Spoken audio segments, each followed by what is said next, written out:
Adesmama abamrense amamu na do. Omambu nsamni ama wodo so de ayansaka. Emi aboabo no atudi se enwumu nsi akase ba. Yene yetiefo esinkunyan. Utie free peace. 104.3 FM so okay. 101.7 meet. 100.9. Nimi ansa was set power Sabaka Johnson Accra. Enwati hello. 101.5 FM Wedum Kumasi. Ghana man tamiya dunsia baby out yankan. Kasa fidie be said you see and mini echire kwamana nia. Be said yasa. peacefmonline.com ghana-today.com so abode yetiefo benya bi akan. Die di kase ebonu akotini binie. Yabesha so afa wono na hwa yadwadie nkita hodie nsam so wode atodwa asase sei oman Ghana sika be se 107 million Ghana cedis na ye exim loan no abie no wo monsaka wode amabambo fa wo mohwe so in respect of repayment and received 107 million from loans that has been given and that were not paid. Aban lawyer penny ade atodwa say so ko US memo ampanifo no womadi nkita ho enkomo na kwa wie se enche kra owu akeno foriata o my Ghana yehwehwe no obehwe se wode no ebebre yen afa ye begina naimos dwumadie no emu ampanifo se na no obepombo so mede etoso aduomu naimos baba kwa etu ekasa no no se bambo fam wo hwe apajamu pa na kro no a asem ni si so ewodama patam no adehye no susu se bambo fo na doso wo kro no mudodo abayene na Muslim ministry no ebe sakra kakra wo yadamutu a yadebeko garabisa asoye Saso ena onomonyafo Backman edi atudwa sese wo ba eye kwesimintim abato mpesua so a ene contractor na share adwuma na se eka big push dwumadie no eho obesra adehye no a yabubu won table ena afa dwanu mu a wo moti asenye ne se obi aka na koma ento ne yam Ghana Statistical Service penny for the report abase obu a waje bosumi akatua so to waje da matu se ne ho kire ne papa sa enhyehyede no penny for digu nsania so no sesei ate abafo be so homo bupen aduanu baako ene Multidimensional poverty declined steadily in 2025. It reduced from 23.9% in Q1 to 23.1% in Q2. Nano ni asha yenkomodie asedefa NPP amanyo kono waba twede amponyankopon ya adomo abosumi mu ne retoso aduasa baako wode kwahyehyɛ so ne wayi kandifo enei yebegyina mu ewo Dr. Alhaj Mahmoud Baumia aso yensam no afofo pibinu meka we hu en wada ma ye jeobre ede mu nchemu asom ewo Akan kasemo yemfa seda emmenwumekwe yede aseda ma MTN say we there for you everywhere you go so and now Oson's chemist said the Oson's garlic houses sumo manfo high sense Ghana gina ho de ma TV papa etiapom na edimo saso ne yekru ye danso am ye dofi roofing system adoma damenti afie ni media drink ba ko pa wonum ma ne nye blue gent energy drink na no de wodi ekoyie entimatim no mamatimi enom pepsodent cavity fighter de twi ase kama se ya ade a wadi bia wosen sabia ekọ ne netu ase kama ena ye from your hene wantide bia ohene spices no ena me de ye aduane a ede na ekoyie enti se ye jollof de onya bia na aboa na aduane ne akasem Ruta natural product no ya wo Ruta be shasason ena Ruta titanic honom ena Lawson Herbal Center and the Lawson local meshane esomye obanya bi onanum bikama na hemfie ho yensiesie honom a ho ba chibeye dekiko ankasa Eco Bank esika da honom cancel mesha eboye na nipedua ne kama entimu ya SSB no abotimi etuasie ya frem yo hene wa kasebo hene menem nana ama anotifo enafe amansan ti ame kwabena mafo afa kasebo ni ntremunye efri bre ekobre no abaimu asoafo a yede di brase wonum sa ebu akonta akyere wo manfo ya frene say accountability series nenne soafo a eduru no so eya soafo a wo se ejadie ene infodijuma so Minister of Trade, Agribusiness and Industry Honorable Elizabeth Ofosuejare na ne kasem no wakyere say 2025 thereabout Ghana Exim Bank asika womodes ba say ye edema omanfo ankra nyuma ahodo bi memfan say yakeka bomu a be say 304 million Ghana cedis sika womode ma ye no na sika no ayabosia loan entina ho se ebinumu esa ase atua no nkakra ampa wo matumi recover, let's say about 107 million Ghana cedis ya aka balance kakra ewom ya wo se nim se ebinumu betuatua nkakra na de atia ne se saa busia yi omo de man kofo no omo asa domu asuko ebi wo wa kwan fa so aye de ma ro no no na nya kwan pa ebi nso wo hono a asemmisa kakra wo ho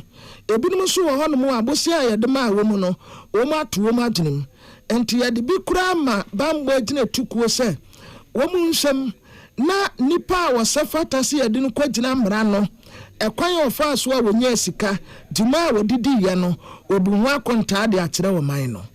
In 2025, the Ghana Exim Bank disbursed a total of 304 million in line with stringent credit curation policy to strengthen credit quality. And my emphasis, stringent credit curation policy. This is not money for the boys or money for the girls. You must satisfy the requirement. You must show that the credit you are taking is going to inure to the benefit of the economy. You must show ability to repay the loan, because this is not money for free. This is money to help your business and to help the economy and to help the macroeconomics in the country, and also to make sure that we benefit from import substitution and then our exports actually improves. And so they also went to work in respect of repayment and received 107 million from loans that has been given and that were not paid.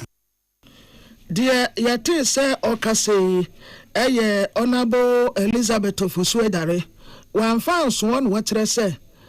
Some time ago near one say be ya yetumidi ya niyama free hand mko US any might be so ya cotton no na sansi say no etemu kakra ya friend say Africa Growth and Opportunity Act 2025 ena etemu na wani mpenimfu esinkunya ebi kura ye US ambassador ya wo Ghana ha eni etitire wu a eba no se jedie nsisemu a wo so ntakrate wom eye technical consultations akoswa mameno kase sa agwa no wo mu san kura de emfie ni bi aka ho ya ente eniama ye di free Ghana ha no konkofo aman so ekoton etitire United States of America product ya hodo bi de ye kofa free ho no so ade ba no ente kura ye behu se abrewayi puma kwemu a yesan bi kobio.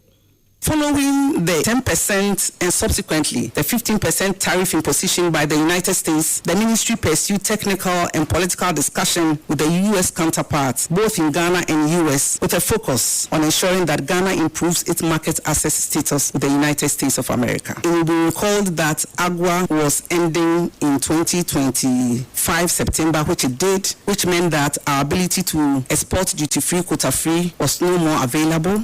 And then we were slapped with 10 and then later 15% levy. And so this is what we did. Political and diplomatic discussion with the U.S. ambassador in Ghana. After that, there was a technical discussion between my good self and my team and the commercial section of the U.S. Embassy. ECOWAS trade ministers meeting to discuss and take common position on the imposition of tariffs was done, which I participated. Publication of press releases to educate the general public puts calmness within the system. Eniema bia anke free Ghana ha edekwa duty bia naso eno yase friend no duty free na quota free omo yansese na omo asan atemu bio ne ati se okase Minister of Trade, Agribusiness and Industry Elizabeth Ofosu Ejare yenia Sarama Tukuku Pentra Daruma and yetie for TB. Na awo dwumedie kase we as a minister manesi one man wato no bo asikyerem se Ghana ba ye hyehyeye e de ama wane wo sikanti wo bie wo munuma wo mai Ghana musa nyame ya adoma enche wo ba besi factories be sem yensa ye de be pam entoma wato so ya wo chese factories ya ye kan wasem se enipa be se 27,000 and e be form awo dwumem. Going to support the private sector to establish 3 big garment factories, and we seek to employ at the long run 27,000 people with these Chinese garments factory, and so the outlook is good. Garment factory is one industry that employs a lot of people. The beauty is the fact that you don't have to learn for 3 months, 5 months before you start work. It is that industry that trains you for 4 weeks and you already have a job. And so this is good because of the division of labor and specialization. If your work is just doing collar, we can train you to make a collar within a month. You start sewing, just joining and all of that. And so we hope that that industry will create a lot of jobs. The beauty is the fact that, again, in the garment factory, it employs all categories of people: university graduates, diploma holders, and people who have not even gone to school at all. And yeah, Kotia ye was so for ya was shade your own some Mamma Elizabeth of Fusu Ajari Sansom Wina Salamat Kukwa paints in a tray or the Bessomi. Na yako eye efia kwasimintim abaton pesiano esoam adehia ho sa bre wo musu wo mu chese bebia wo mu gina edidwa no empanifo chance se wo ba be ye kwan nti contractor no ka won tebru ne niam ahodo a ene na boa emadwade awie peye ho no waka ni nyina agu fom sansaminti opani a wo no ene te akunya no so wo ho se wo mra sebedani oromanyafo lawyer Philip Fifi Backman chese osere wo mu adahwe ade bia no anyira entwa aha nti de ekeka kono a wo mo esu wo ho ene ya se bebia wo mu tebru sisi ni ade ni nyina eye wo mu yedie mu ntia kwan na mpanifo eye no eye se enei ahye betimi adi akonya bayie nipa bebo kro nim toto na mama atwadie no mu de niam akosisi kwan ho ani twam a ade hye anya bi etumi ato wo se wo sere wo bebia duru no wo se wo mo ne aban no anya ntiase se de eko no wo se wo nso ho komu kakra na aban no so atusa na mo no na makwan na wo mo ye no so awie peye afi wasanso sere wo mo se de di company for de eye embrato ho ema wo mo ebre a wo fa mo wo mo ensesa wo mo containers ahodo wo kwan no efiri wo na so wo mamua enti wo mo ma ne nye se aban ne nyere wo mo ni de wo mo bedie ena aban ne de mbra no tumi ahye ne sem a wo tusa na mo no bebia aduru de sa ena wo se ko afutu kakra watuta se na mezama oye obibiara them demolition exercise no waka no because of the big push project na waba no nyide yapawanchowa wonya abotar usande se yantutu nyama ye a nyamaru nkobi ye mfama hen other regions and other places eco municipalities and other places are wonya honfaso nti wabe ode hen so kwan biara yebe fado nya honfaso no ode yetum yenya migidi de wabo won kede do in fact minim there for instance my brother Majid why engagement bibri wama ho na wonya ntiase de demolition no obokodo hono ye bebi a oye hona honesa ame do a road reservation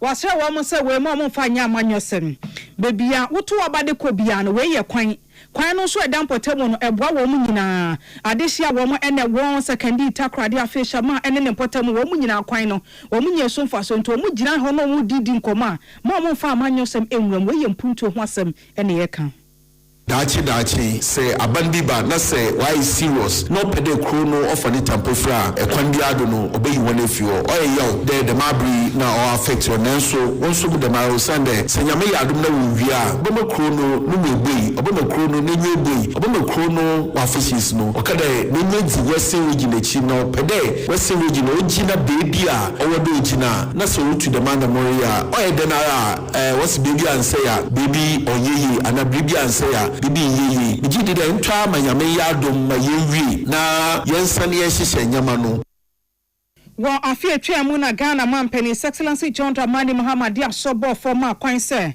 contract and share Jumedian say ewo Cape Coast takrade kwantempo so nanso adwadifo na omo kwan ho no na ehihima wo mo na omo ntiase na omo nyinimpo se kwan mpanifo be fra se enunti na wo mo tena se a ebra mpanifo de ma wo mo na avwi wo mo asesei yaka wo mo niam ade agu emonten so no ose osere wo mo se de ekeka de koi efie wurafo asa abre adwadifo no aba bebutu ma boboa no se wo mo ton yama no so no mo ne wo mu nyina nka mum na sese hwemachi mame ene eko right it was good oye there the margin no to me bado yenyim there o affect obidum so sampara nenso ye tuto someone na ya tuto ase obi biara e kwan bi dan nchen baby obi biara wo kwan baby a obotum na temporarily no wa boa wona wenya to renchem po da mi sisei wa affect ho no won boa hon o say the ye na ye ko yet baby ko ye busua ko na ye tumi akodo but it's a step in the right direction say ye the demand first ti efia kwanta road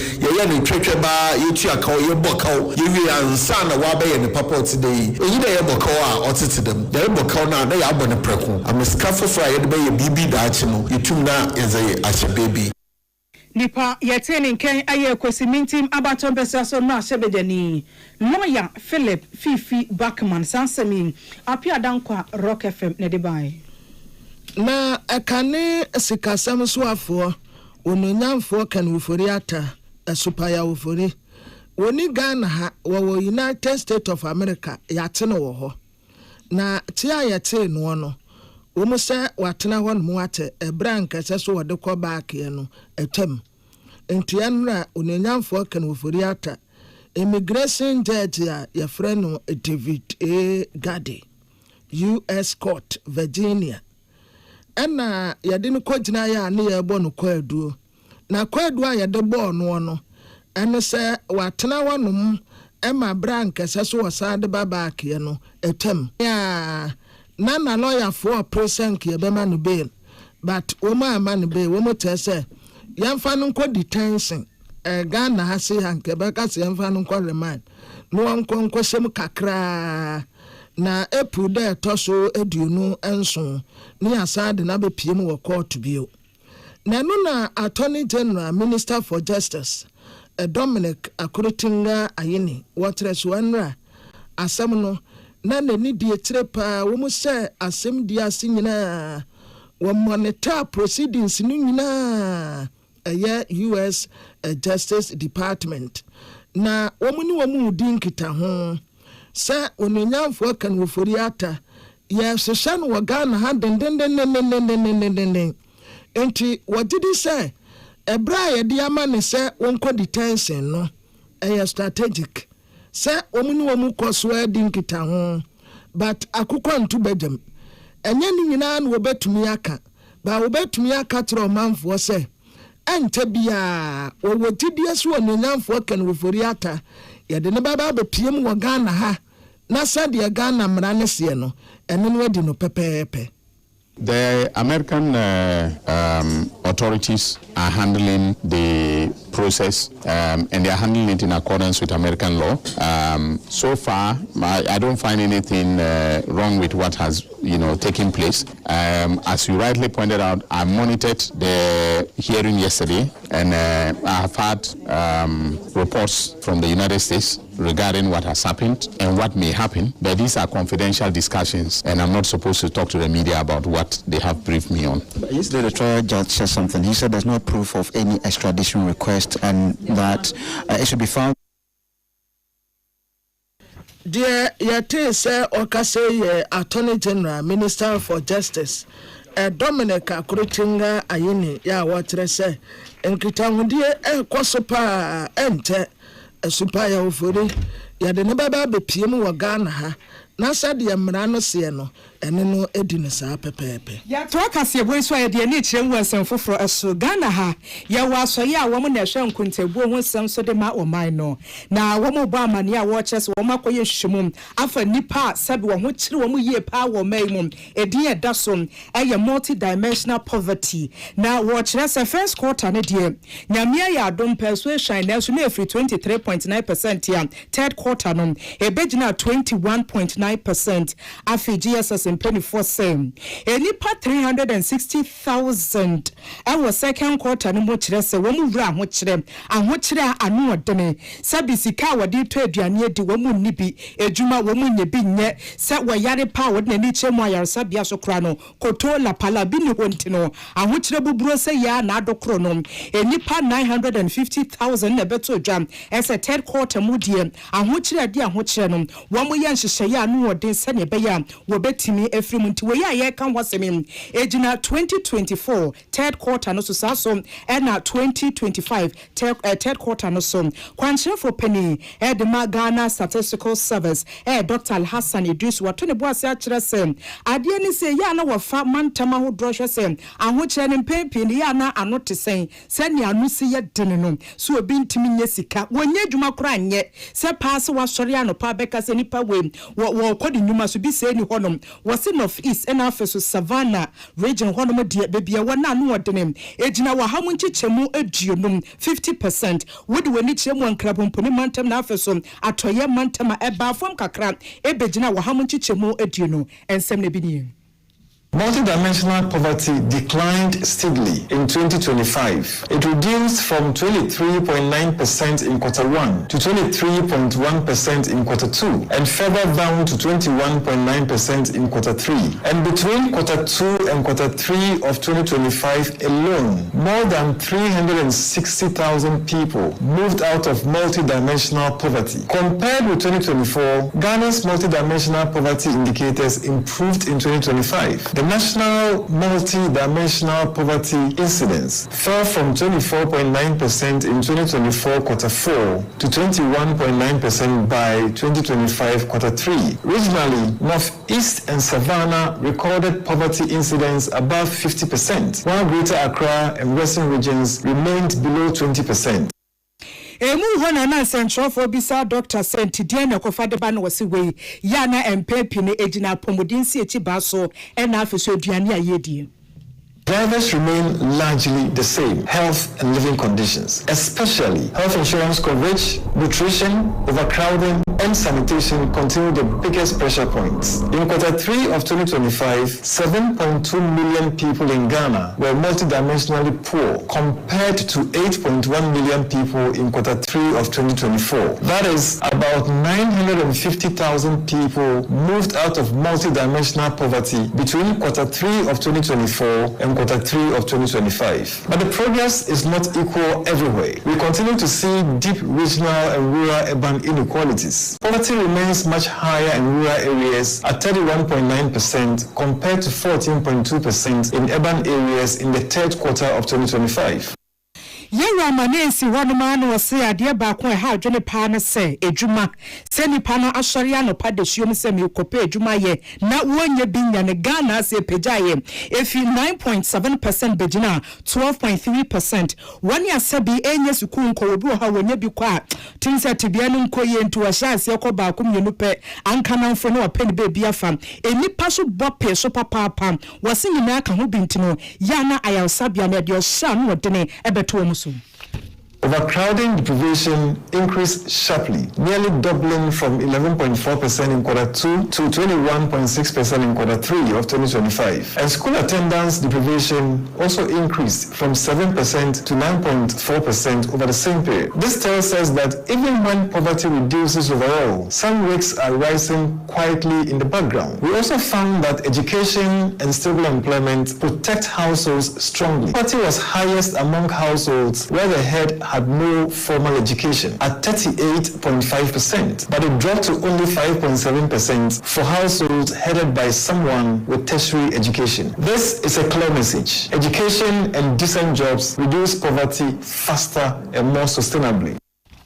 Na sasa wenti ya kwa mano so na yanini ndifo ya wabene power sikasema wachadie ewe University of Ghana Legon Dr. Jordan Feye Bisano multi-dimensional mena na wawasamra boy watebrofu ya ayena ajunumu kesene wanti asiye doge nyume ya kwa ba mini aba me joso we die nyume die peace etiefo yenyina ye beye u student ye ka multi-dimensional poverty ya chema ne mra from nia woton ade wodwom ntiase me pa cho eden a yo ye kase na mi dika na wase na mi chia wetiefo nyina ye kase multi-dimensional poverty na ye chirese uhiam mu krabatam human cravata.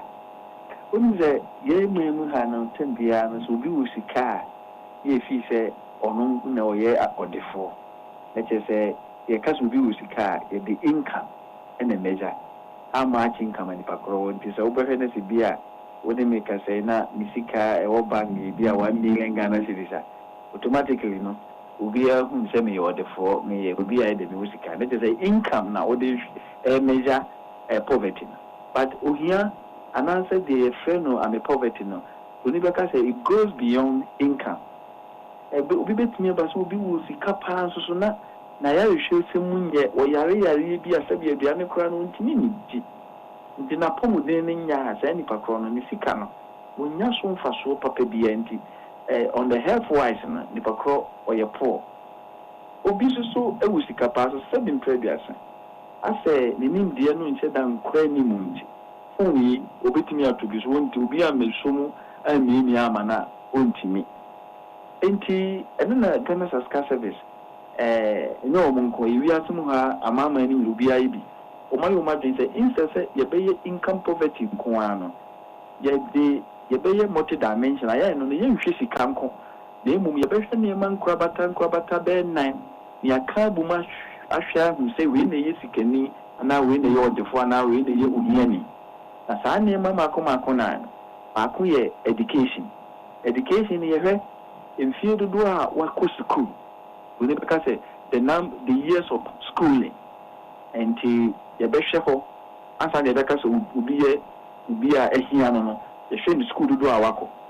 na yenya saa indicator na ne wo akro no ya saa hwe wato mu dene se di sitie do you have access to self service na eno se yahwe anansa oman no kra na yehwe nipaku bi a maternal mortality rate ene child mortality rate ni nyina yehwe nutrition miani a yedie ni nyina yehwe na uyi friwa ya musa wa DBF na employment ifie na nipa kwa wone ne kasa wo free mu no ye wo nipa bi a wonye 15 years and above oni be kasa wo ye gainfully employed wo ye adwuma di sika ba fie ye wo bi sa wo ni nyina omuhwe na omu wi a omakoka the friend standard of living no mu indicators bi a omuhwe ba ko ye say do you have access to electricity do you have access to water say baby out no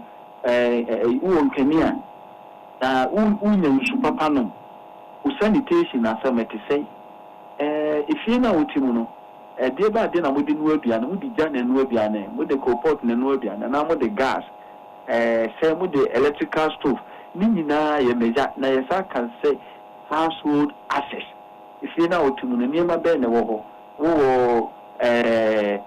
colored television mo car mo fi papa muntin enti yakeka sa ne mani nyina boma ya omoma ni weight sa ne ma mabbo ni nyina na ya ka bom se yakeka ne ma we nyina bom wie na se sa weight na ya dia mani nyina no buni baka se indices ye composite index for sa ne ka boma na ya hwese individual na ye kana sa no wo sa ne ma we so sa ne nyina wo antomo deme usika ena misika ndi wo yare a obetimi enya pomodene obetimi o access to help ni fie watifi papa mu sabe wonko okọ ajana so ajana be ni yisu ebi mo ha okọ bush ebi mo so yisu water closet ebi mo yisu heating and the type of toilet facility we use ni nyina no ya ma ho max ya chire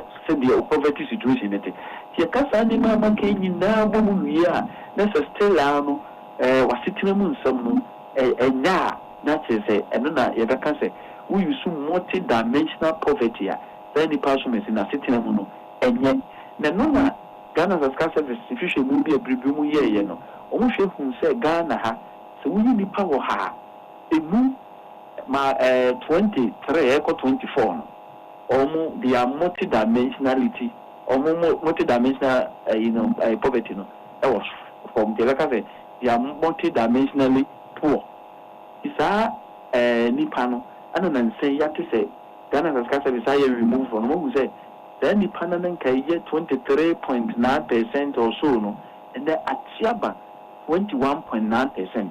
Let's say Ghana Sasca service institution mu no omo hu say and then ufeni power hebia or Ghana in the first nanka ye almost 24 no and then emu 22 as you say emu 22 and then ye multi dimensionally poor let's say wo ha mun tiche mu bia ni nipa mienu anya fa hodi ya omo de to am enkata so a omo say within the last year kwani nipa about 360,000 and na omo free your buruburu mu aba baby a eye na chete se enema shafe de ekoyi Emma Ghana. Timini aba yɛka multi-dimensional poverty a saa na kyerɛ. Yo, where the Yada power when you about to crouch the Musania Swati, if you 23.9%, about 21.9%. Now, no be this contribution factors near here, a DNA Kikabo Mua figures need me at TC. The man is what you know, there can be access to electricity. It says, and then the Padodona any access to electricity. It be a health. We saw say so we are ultimately call upon them or a hoka and I say opportunity I will be to media called the Ayarisana. You will say baby, and maybe say now we're crying for now. If you know to the day now or color television, if you know what you know, Moody Johnny Suja, with the BD, and I also use electrical stove.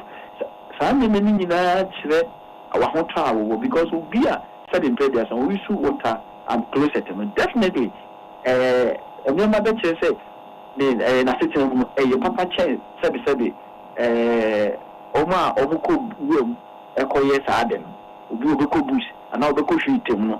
We do not compare with you use water close at water close at no value. Into we yet, so waiting now water close at a higher value. And it is a new improvement, there were multi-dimensional poverty. The journey said, Nipa Dodona shall see a move from A B as a movie should be there and then auto gas. Now we use gas and we use electrical stove. Nipa Dodona almost feel almost them a diamond with them. So seven previous Libya or the form or the Catembia at that form so and Libya Nema Yama and the Democrananga and Kunyanino and Wenya and Kunyan at SEO. If I do be a non cafes woman school and I do access, I'm a omitting a school. If I do be a non baby a chum near Jumano, and I quite near Bahama Umudo near Juma. It can be a multi-dimensional poverty, no, a conform. Sanitary, naturally say, Sani may be good to me, a Juma some, a month for shall see a near Juma. Now, Oma sitting, if you are omote, and may be a ya, here no, your dad sitting.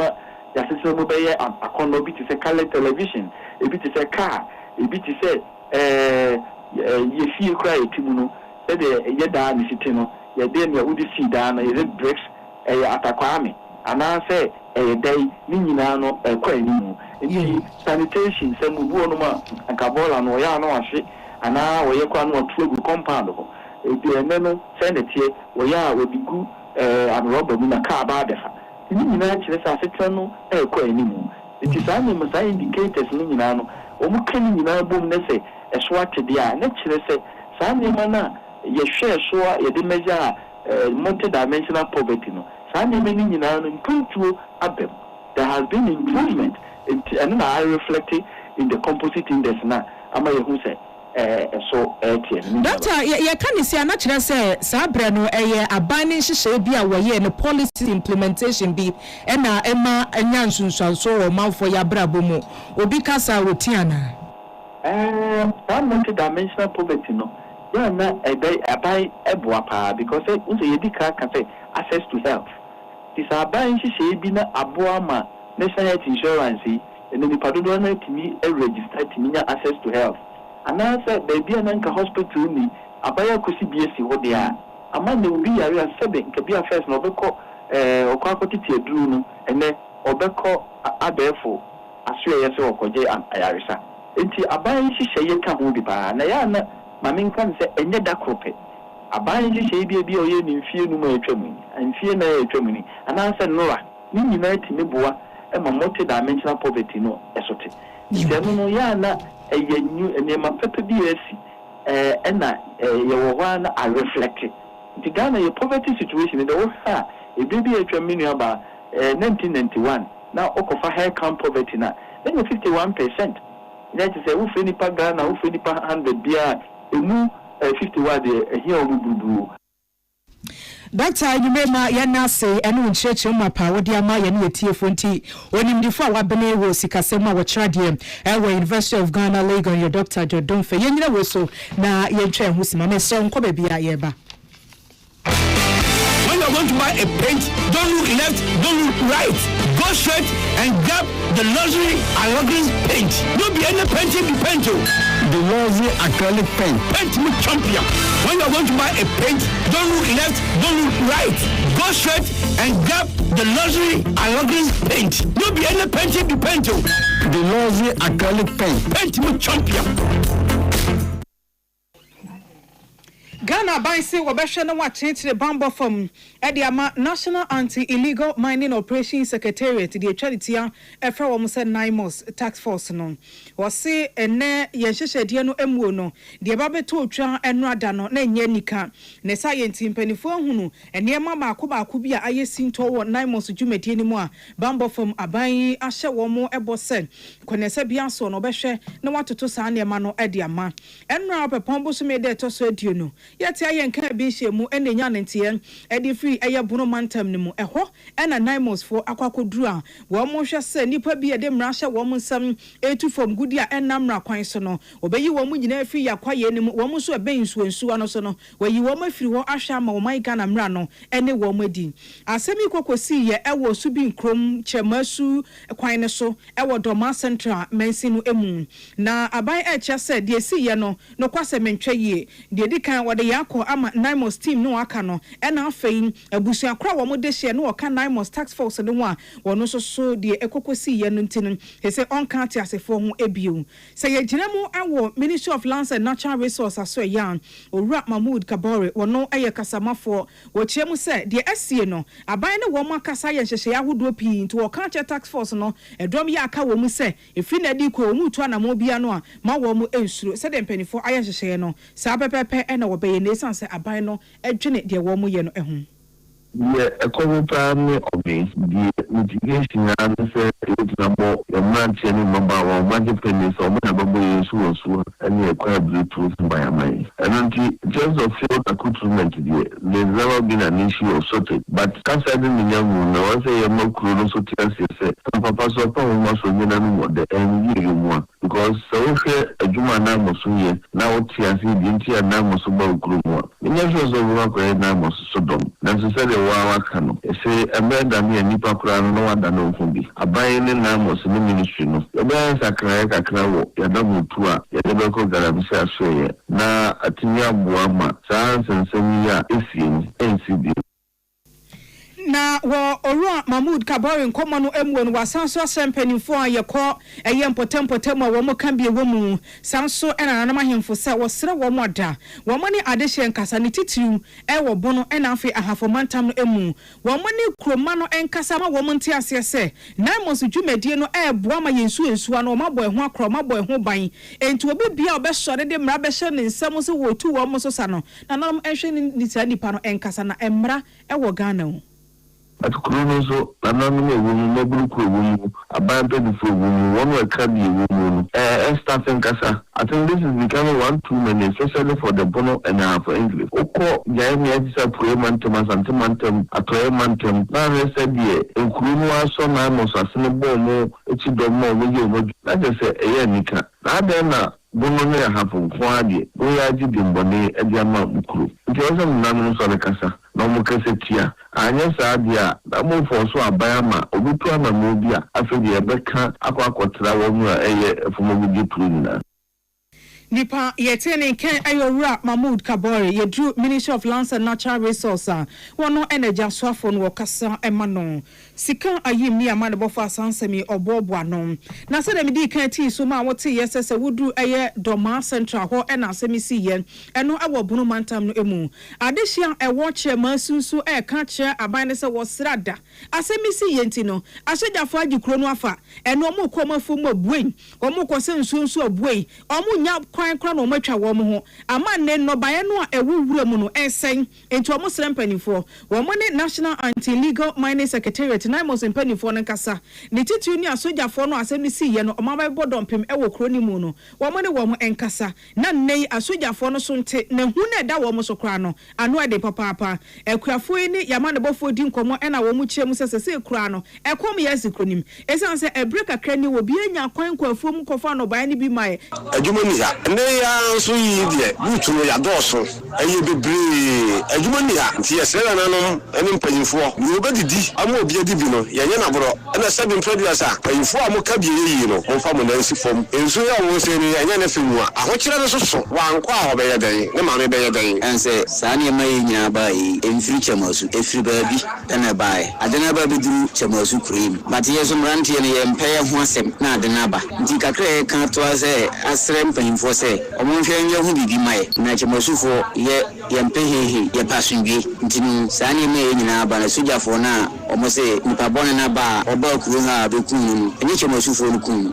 nti no ye besre mpanyimfo benhwe na benfa banansi fom na saa ne ma no chamasu fo ye nya hoto because isi bi okona fum kura onise ohia na soje ni obakase bi garanti ntina oko eso ye tie kwieduma ya ne ye didi ntina na benhwe moye we anya adesha ewo chemasu ewo doma epo yemen sinimu ewo bonomantemu yamadebofo eje wusuberi madoma fm ewo doma ahinkro ma yanto yakase bono so nemom ye dan ye ho ayamanyosem kakram sade yahye yenkomodie no ase ebre kakra nie edefa npp amanyoko won abato a edi animu a wokwakoto no yi kandifo no ene ye ginamu ewo Dr. Alhaj Mahmoud Baumia eye ne campaign no emu yenim se eno ane ewo Dr. Brian Champon asoye eni nti se de mpanifo gusu esese won sen na enim so opepon busumi ewo mu yi ne de to hweduasa ba ko na aba no ekọ no sese campaign sen enemusi etie ema wo mo ye Kumasi Technical University asoye a opani ewo Institute of Research Innovation and Development wo director ewo ho Professor Smart Sapon opani wadama so otimi kan Peace FM so nie majo so manyaba wadama na campaign kwa say nyamiadom yenyante atinkaboni bia de ne se be fa ne se afanum na campaign no emse konesenia omuhyehyɛ ne tie pepepe pia ya dance papa baby a wotie na wogine wani ehwe nipa ma akoma numu a wo nyina prince wo mo ye kandifo wo NPP amanyoko ni ma eyeyie ye gina Dr. Baumia so titiru ene onwudwubre ne abisa wo se wo sese a amanyosemu Dr. Baumia wo sikasemu ntutuye ne dwumade ne nimdie mu wabeye mampani abedi achiepен Dr. Baumia na hoɔden ene sen good Mini aba mesado asibio no macha ya tiefo ne abusuafo a omu eke na nyume na ya bobibia aju. Opani Canada compare kwa Japan ene ne fi ase ajuada no. Ye hwe na ho den ni nyina so ne nsem kan ya ode ton ho ne bi. Ema ye ne tiefo di san komo no. Enra sene Akan so nyame ya dom emi etimi bobo opani Dr. Brian Champon de ne so kakra ebia na ho den ne nso ne nsem kaya na asa ne messages a ono so to ama NPP etu ahene ne esi ahene fo no ene se ne ama me kwan yi ye hwe opani Dr. Mahmoud Baumia ono so ne nsem kaye ne nto abona ho den ne se ne a ono so ne hwehwe no etie ewo ahoboa a omu ye dia kɔ akansie 31st of January se ne a odi kakaye no sani nyina yenim opani Dr. Mahmoud Baumia no okaye waye running mate pen 2008 dikosi 2016 na oye running mate wadi omampani abedi akire pen ejina muso asade aye running mate towards 2020 no any 2020 abato no di ehonso no ye mampani abedi akire ofa no running mate se wedi obi akini na kwa kansi nkoa mpo a eno nkoa ye 16 years enfie du nsiemu a ena onu akasa nso nya enu 4 years we mu ba akwa onu akwa flag bearer enti me ka dia ko se ni nyina so ana se na ho ade ba akwa ne se kansi ya omu koi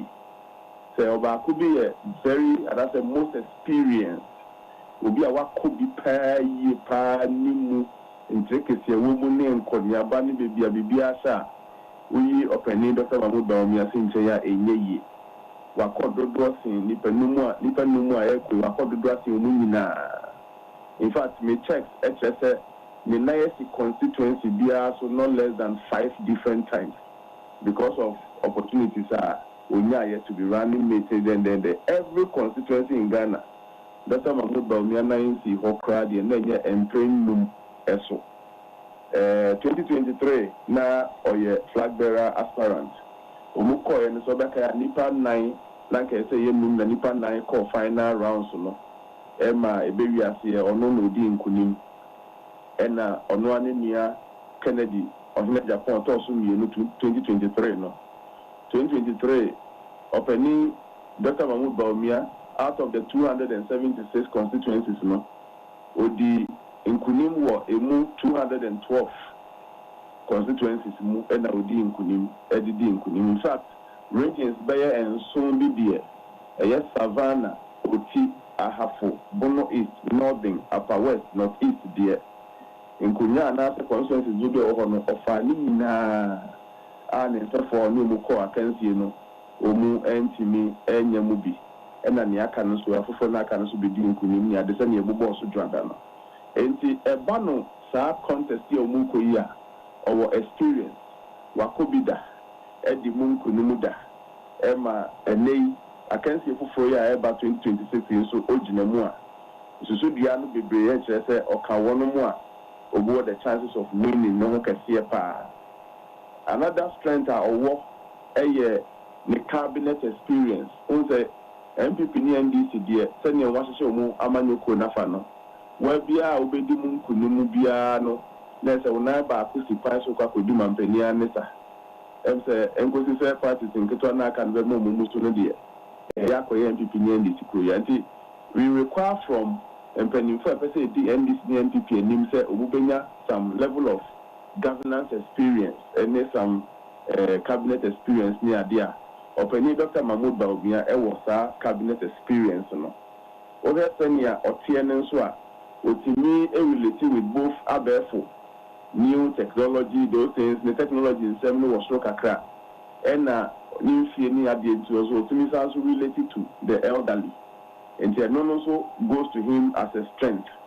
Or your party Niba Mapa, Makan see if you are saying that Chinejeka Kraba, who saw Yehovana or Yehovana or Ye, but Okonfishimua or no papa and a vice chairman, sitting me Abedi Ewo UP, Sa party no MPP free Mubayeno. And this will be papa no your vice chairman dear. At least when you be the actually, I can say, okay, Kunyawa in Kena, born and Nadia and I said, Bo, a GB near yourself from you know when you be able. And for me, as a researcher, I don't see him as an alien or your party neighbor mappa, Abia or no, any among Chinincham, but Ocean one as a Yako Mobu to anyone or Mojanimansa. And also stands for him as a party man. And I say, he appeared to be affable, who's a diplomatic kakra, or you'll be or your diplomatic kakra one sending him. And I think so no. Osha, public service was some of my pain as Deputy Bank of Ghana, and who as Vice President, even a public service, the private service, and I say, Ankranko Juma, and some year, Sabia will be Ankranko Juma, be near anybody, you say, was some of mine. In various public service capacities will be Samia a strength at the man. And Chaboya Umukui and in Casamunus year near a deep into my power will look at try with me about Boswacha a T4 a year party in Kabumu and the said Baya will be flack and see with him now Umbetina come Wabum Yako 2028. Another and some Kayani delegates Neka, a bit in Yakai. A constituency-based budget. Or send near constituency beer, a benya the kakraba or mining cake no yet any munintino. Or no so back then I made domino MPP for you know. Now 31st or be a flag bearer. Now I don't be domino. Now 2028 or be a mampenia. Or be making sure that budget upon Masika a debu or minor. Suhum Krabwa quota for the womb. Ayensiano district for the NA. Mikrum was our Memphis East for so most of the NA, a Memphis West the NA, a Memphis Central the NA, Loaba, Fantiaqua North the NA, Fantiaqua South the NA. Yakikano Boom Sanua, Ote Fantiaqua, you said media womb, a year 1 million. Yet the year A, B, C, and D. Nama Fantiaqua for any year Nama was our Memphis for so any year. I think it is a very solid thing. a man for the permanent so Nasa will be a Juma Daniade. Or say a Jumani Biafra Junimu. So he touts himself as a man with ideas. We campaign that you think ideas maybe no can a boy money in the past. A Mebunu Benya Juma Yanso can the messages in the pa.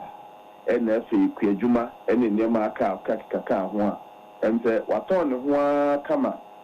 Sabe ya kabe kakra na otwene kakra mo makoto abedie ensem bi ne nia wakeka yentimi document ye no dia ton ho a ye hwese nyame ya adomu a next 2 weeks and next week 31st ne du no mkoto aba ne befu mu aba no ye de ebema asefo na so bia behwe na omo ho ne kosi enti ye kapa dia anka ni nyina so kese the fact that or grassroots support and that's why I visited grassroots for quite a long time, 5 times and more, and only in the 24 years here. The leadership qualities, be to say the diplomatic nature, near so it stands very well for him. The messages are what only ideas and the interview of the attitude on so Buano, Emma, the campaign, economy, and I feel so no, you have heard near or no sooner nipa relationship. Really panasset not here, we have been now for Bioya to Nadia. Even as Kabumwa, a very good strength for him. You have seen a see him in the joint for Befano by 31st of January. Prof Adam as I say no wotie nipa ma akoma akọ enum no ono Dr. Bomiankasa Dr. Brian Champon Ora Kennedy Dr. Yawo said dichum ena engineer kwabena je Japan wotie wo mu nyina no omo campaign team members no a obi akasa no omate ase say aba no omo kwato 31st no de obewini no it goes beyond eye NPP amanyoko no ko a say nipa no e wo se wo ye obi a obetimi apuli na come 2028 obeji 2 million ama NPP amanyoko no se koba ne se empo Dr. Bamianya ne ti didim na wodi nkunim e wo we hu a on a larger scale no for 2028 ebe fama no me de madwene pa was asem ti say obi se me hu ne se parties akasie mienu no obi anfa obuo mapa ema ne ho MPP enfa obuo mapa ma NDC na NDC nso fa obuo mapa ma MPP se wubuo mo ho a ankombe hu se party bi bedi nkunimu no enyina party ni nkwa so se number 1 party ni timi ye baako enya nkabomu sonko pa na the party ni nkabomu a eno ne the first step towards their failure. In fact mamefo akonya adama mi so nka se 2023 abato no ko wiye no enkabomu no enya ma papa eno mu dikosi a 2024 enti min yete the flag bearer na no bi ko akansi ni nti eno ma ni nkunim apart from omwa government records asabio enye no nkomo ne yeba omanfo ni bebe no mani ni nyema bi MPP aban ye mfi nan ya na se ngotwe mu no sa ne manema ni bia so we need to ni na according to elections no.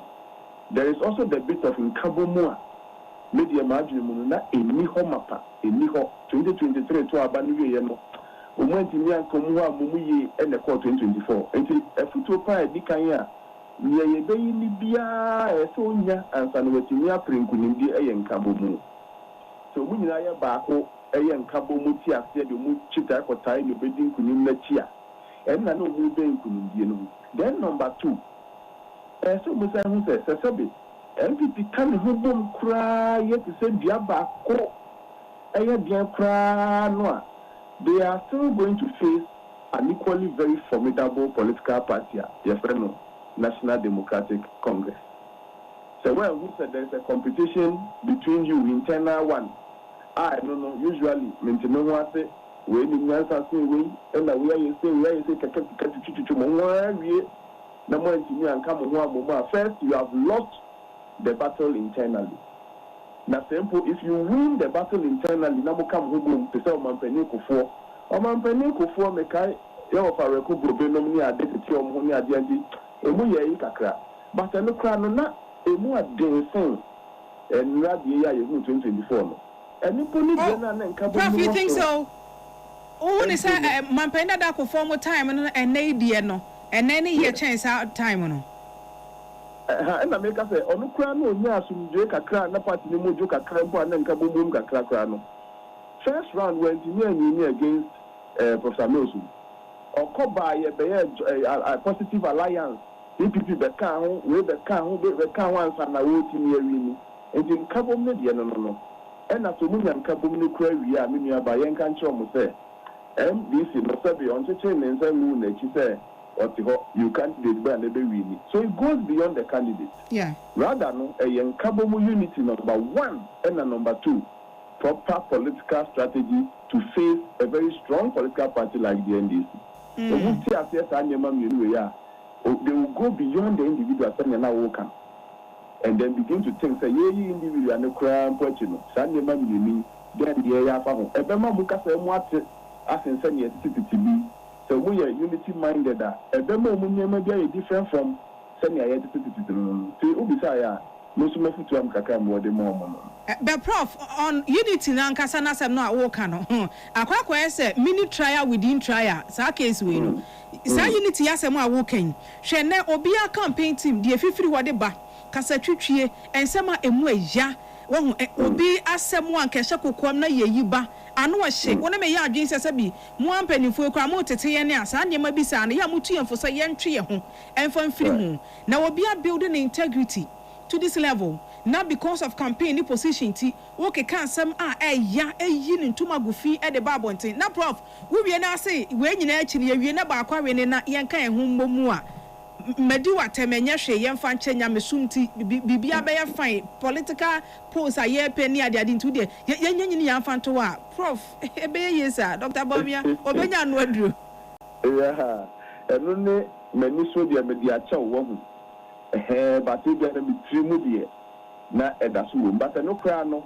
NDC for ya dia SM people for sure mu no musua omutimi de sa nyema ni bi che for the sake of the party enti no say any so proud the becha na se trimu ka na wo nyam fi ya eno kra na say what me political party no but am ya SM people for dia ni de omu fa nche wo ni so ensa fa nche wo mutrim e shu mutrim chese NDC for dia no so we amakoye party akase we ni na mde so to ho no at a point in time so ultimately chair I have you cry for the sake of the party sake because sabi mpanyinfo ya ye come asemi some people dey include na say kimwa aka sabi omu no be kai ya dododie ni nyina sana bi wo bontemfu a bibi asone so omu kwa so benya bi nkoni o wo enti mo no you are the primary beneficiaries of the enterprise called MPP and NDC sisa mo no ye nyama bata na kika bia na mo nyina tuna ho na mututu no freme bata na mo ma mo bu ma chi ne ho. There are three groups of people. Those that are so worried and sad about what is going on but are helpless. We are no they bring to MPP ni so too many ni obu ni hwe. And the second group of people are too many of them but they are not acting. Oko ati say kiye beka say na ye no and they are also looking on and the thing is degenerating daily. And then the third group of people are who are said you do go or when you are factory now where it was kissing cases and I am no phobia or not now and the part maybe to see or no were benefited from it away. That three groups of people at a time like this in the life of a political party no I asked to buy me inside we be to meet PP normal in political literature and everyone say is here in but nanka history the hotel that guide against today and then the future. Baka how Obusuafo no ebe no mede history never see pain be better to one and near my better than senior senior but I mean we know we bet ya na ye better for a 10 days or so to elections. A lot can be done. They can still begin to start uniting. We bet ya feel after 17 na kwa fige ya ye bi ya beka ye ho agumata tia makasade edi nkunu akusi da ebeto aba. There was a for Dr. Baumia Hunya, the Audi Chatter and Sana Major, Wadamo, Otnasia, Nawunya Quincy 24, Bibi or Wa, Usu I was say on ye by now. I was so to me, a work as your most experience. Watch the digital areas now, while Wuni said no money peculiar to a year, Onianama one moko, watch a Chenema who do be a Ogusu airborne twain, or need delegate Nishia or catcher woman at the far consistency budget base, no, Ejumedi, Bibi or Wa, who say was sent by now. Dr. Baumia ya onye ya na abetrena genesis so that obe catch up was our last minute team. Right. Nyamekama me shot omu as experience as they are they should know no and it's elections yanto abani ya oda enye enti no obi o very relax bia ebenya problem. Make us say there were 5 regions bia emu beye Miensa Wahono Mudi Munkunim 2023 are very highly competitive in 2026 year Wukui. For example, Central Region and Water Region, the Japan is opening Ken Edi Munkunim 2023 no. Na Greater Accra, Western North and Upper East. A baby adopted by Wood Baumia Munkunim 2023 no. And they I can say no one very highly competitive. In Timpany for a year, Juma Dr. Mahmoud Baumia, and as on Lankasansu Tia, one more Juma one was these 5 regions Central, Volta, Greater Accra, Western North, Upper East, no, Omuma, Omuhumineso. They close their eyes at their own expense. Nipa Nesumuko Boman, last minute mopping up near Dia, so we and the Libreso. Make an Asana Western, Bono is a Shanty Omoma Canada. Ehoye. Those baby to say there are some selected constituencies bia overflow say who we need and so be an win papa bia. For example, Okakwe Central, Dr. Mahmoud Baumia we need and so no difference between only Dr. Penik and the Japan na 2 votes per. Over Garu or Upper Easter, may 3 votes per. Akachi North may 5 votes per. And the elections nasa be paid for fra ye fear for no. I think they don't have to go with the mindset say you will need her in their feelings, you better we need eagle eye, so moment that last minute are dangerous. A woman fear will remain delegates engagement and Kosoro. Obia obedi last minute to go election mood there's a new experience in politics or from Kakra. And they should intensify their campaign, engage more. So that until the votes are counted, no, and we have a situation with Tidemo Bia or so by Yama Amanyasem. Obayama Yasem, they are no when you break at the Yamayasem, and Yama Breme for that near the Yopamo Maya, Sabi also Brian, and then you put Yama or no as the leader of the team. And then, you say, no, and I go for you now, so make it more to one more, and that they can have favorable outcome on the 31st of January. You would give me a H Bakuna I Bako, Proverb, dear.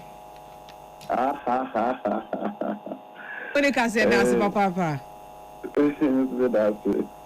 Prof Smart Sapon, Oko, a Kumasi Technical University, or no, and Institute of Research, Innovation and Development, or a director, Ewo, Yajana Weso, Yache Hob. Want to buy a paint, don't look left, don't look right. Go straight and grab the luxury Alagris paint. Don't be any painting be paint. The luxury acrylic paint. Paint me champion. When you are going to buy a paint, don't look left, don't look right. Go straight and grab the luxury Alagris paint. Don't be any painting be paint. The luxury acrylic paint. Paint me champion. Oh, we are the number one. The 15th Gold Bond RTP Awards 2025 is here. The prestigious awards is slated for Saturday, 7th February 2026 at the Accra International Conference Center. Red carpet starts at 6 p.m. The event will also award the top 10 most performed public company CEOs of 2025 with lots of artists performing on the night. The 15th Gold Bond RTP Awards is powered by Big Events Ghana and sponsored by Gold Bond, Visa King, RTP Media Training Institute, RTP Skills Development Institute, Institute, RTP Mall, AgriFed Ghana, CocoFed, Me Fashion, Coco Trade Ghana, Ride Along, Neurosurge Energy Drink, A to Z Auto Services, and Special Ice Mineral Water. For Peace News, to win the Best Radio News Program of the Year award, dial star 920 star 111 hash and enter nominee code 376 to vote.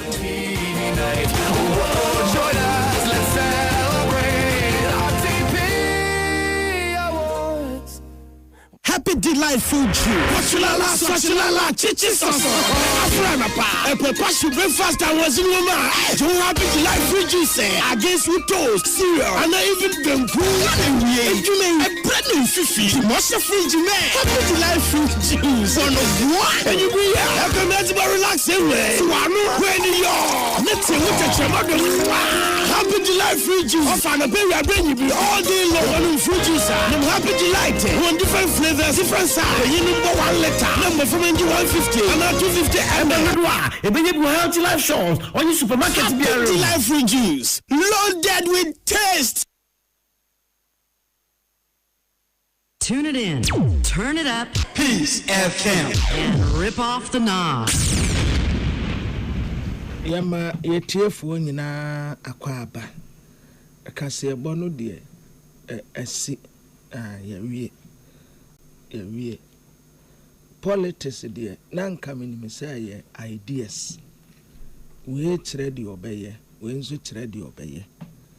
Ne yakekasi ne ya compare, ya contrast. Hwa de na ye. Na wo tamada pad menu nyama tutu form. We abeka tem se yenya baako. Mi menu nyam baby amabo breadro na wodi aye tapia sisi I say wo pese wodi di obi atem fa ho dia fa ho kwese politics emmabuna yaba in the name of petty partisan politics baby a obi abo breadro a unru ne na ahompo na wutani panada pa hrom na busuya ne maame na wowi a wabeka tem ze yanya baako ne bia sono politics ya brabo amansan che ame kwabena mafo ana nana ama anotufo enafe Ohini wa kase bo ahini ya dia seda ma osons chemist wo ba ya wade osons garlic capsules na esum yo se ya dia de eni kwan se kwan bia so tena se na ya dia di onya ya dia etete wo afi MTNC we there for you everywhere you go high sense Ghana ba ya TV fridge no enti ebusia ya no wasisem kakra gas cooker me pacho sisem electric cooker no wasisem washing machine so phone ne kura na say na no ka kire me so obeto for be sin na unya nkoye high sense Ghana se brano oguso a wo ye nhihye di mo sene be ya wo betimi ate ebo no eso wonante a and the showroom ne be obi awura ho ase a me pe product ne bi atom 030255 0000 030255 0000 high sense the everyday prices for everyday people afi dofi roofing system sisi ade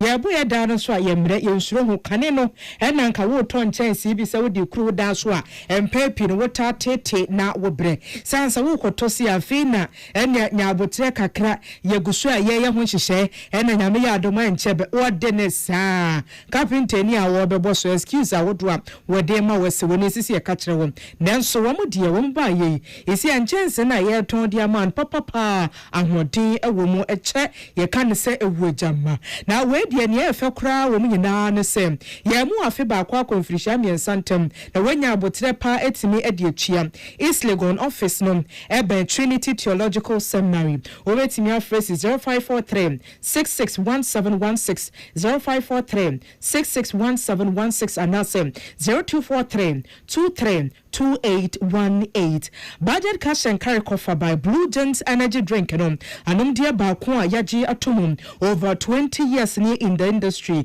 enye papa nka Ghana for besha asie abo mo tuntutuo se wedi enkoye kura nanso anam vitamins nutrient woman team ya num bi pa gina na so bo adwuma abra ye nsuro ho abra ye mre ye adwuma de mu nyina ye nte ya kura vitamin B2 B3 B6 B12 taurine enu gurana ebi ewo munti ehhehye ni pedua na hoode ne beba ya no wapebia to wate dwabo bia siesie honom emeho eye krabehwe fe Dr. Nana Ejui Agria na se KB ewo 0208 128190 0208 128190 afi 0550 010 000 Pepsodent cavity fighter nti esi anamanfo na ma na wo ma fe wo mo se sanse kane na enkoye yenim dada se kane ne pa samra boy who are you obi ka na brofo wan kasa se kra Pepsodent wonye bi ntwe wo se entu na mhodom obi akasa ho ana wo konechi enso nyankopon chade abakrom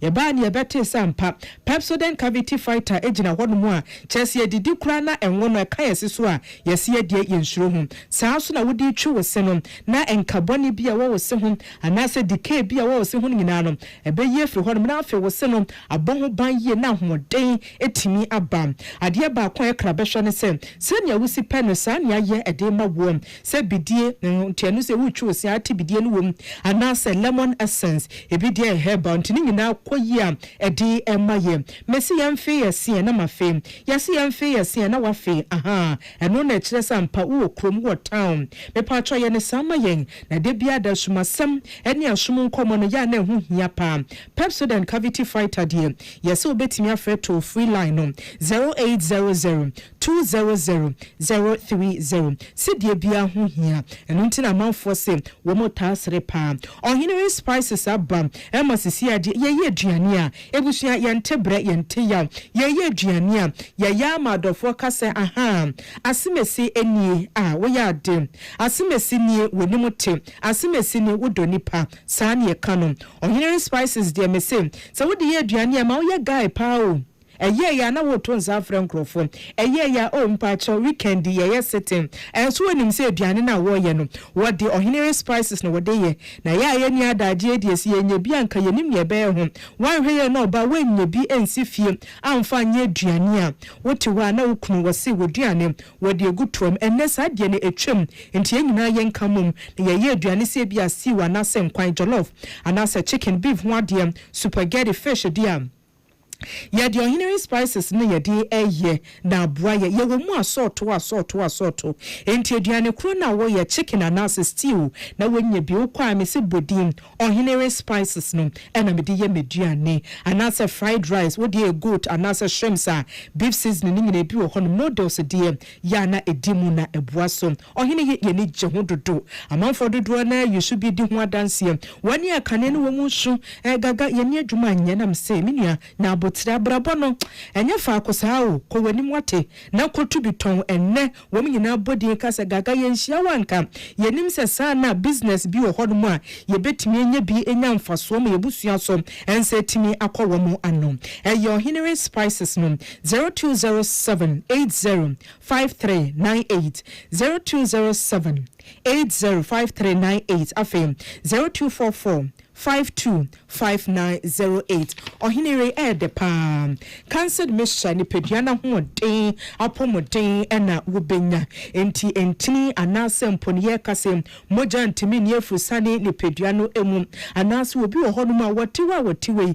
senya ni peduane ta ya ne 3 minutes bia na wa frɛ me pacho mu mpedro mame me pacho mu mpedro me odie ena ye cancelled mission no ye trust in Jehovah Clinic ene kofabai wonye bisu ya wontete wo mreda takwafo na ye onti na Ghana fo gida ye kuremu twitwe ankasa se wo pebi ato takwa namba nankasa eye 0244 871862 0244 871862 anase kaswa 0245 012201 Okanshi drugstore lane eye 0244 68 3583 me pa cho fra ye be ma bi Ecobank honom e de ma me ene wom wasu sika sema dan ene wiase bebia wukọ bia utime frɛ asemesi enkoyi o minia medofo me pa cho untwa me kakra eye ni nipa de tuma everywhere wiase bebia wo bia no utime kɔ no wakɔ akɔyi ATM no kɔ ya no wakɔyi unsa wonhye de nyanya bank bia ene be san hyehyɛ pawe ediama over 30 years nie ena wo masom omanfo yie ya hyase mobile app no honom Ecobank Pay Express Point bebia enti Ecobank die amasika sam ho dwedie aye krabehwe Ecobank a better way to bank your way Ecobank the Pan-African Bank ananom yamfa sedane bi Emma Lawson Herbal Center what the Lawson Law Care Mission edrone ni doctor ya dio isi akura de yesi ebone samrane virgin doctor enie sanse aboa siesie maye Emma kane yeast infection no bacteria di a fungal dia no ntia basia na nsuo bi egu pika percent kura wom ya na mpepi etaye nyan enti anu san ye tufu sem ubenya Lawson Law Care Mission bi na wanom na esiesie sa yeast infection etu asie wi na abon ho ban ye enti be ma ban ho wo pe french na won saka na wonum bia wo treat wo de no na ho kafo ana se be ma na oka homa ne bi na wonnom na onum wie no nyina mu treat mu ho na ha no nyina afiri ho no mu hia wo kete so a ya na ede pani kohye mo betimi ato nsa afra mi refi yo bi se me ni je ho enti Lawson Law Care Mission no ensentwani mapa ebo enono 0248619999 0248619999 0242133577 ya mede sorry so Ruta natural product no ya Ruta mesha wonim dada chidi ya de enti ebone to no ma no wetimi ade ho na Ruta Titanic no typhoid anase mojemu yade a wonhye da nim ana obi wo hodoma energy hodini ni hwa enya wa minim wo fresa ho ntowa enya wa bi wo hodoma aduro no wonhye da no wonni nhyehyɛ no so wotɔ a na wadi nhyehyɛ no so wanom sane ebe ya yade obetimi etu asie deku Ruta Titanic ni se typhoid yade a kyerɛ sɛ ebu etu asie kura ekwa den sɛ ebesa ne chi aba entine ya de mansan kebi Ruta mesha me pacho ansa na abenom no ya na wadi kan so ahwɛ sɛ wo chi di yade ne bia so hwɛ na wo bia wanom oni bia ebusua wafa ho adi na nso pebisi ho na obi ni mo kyena sem 0242 662220 0242662220 fra obenye bi ato enti ha sei na ye DC ma me fa seda ema mia Clinton akosia mu akon atweme ema mewie afa mia mi sweetheart ba ko pe ema ne darling Mickey the triple quadruple darling na what was yadamase. Tune it in. Turn it up.